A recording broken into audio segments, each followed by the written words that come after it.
छत्रपती संभाजीनगरच्या पैठण तालुक्यातला एक धक्कादायक प्रकार समोर आलाय। एका 80 वर्षांच्या वयोवृद्ध महिलेवरती लैंगिक अत्याचार करण्यात आलाय।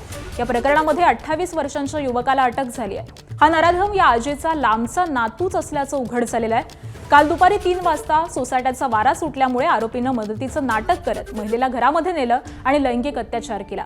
वृद्ध महिलेच्या आरडाओरडानंतर परिसरामध्ये नागरिक आणि महिलांनी तात्काळ घटनास्थळी धाव घेतली आणि तिला आरोपीच्या तावडीतून सोडवलं।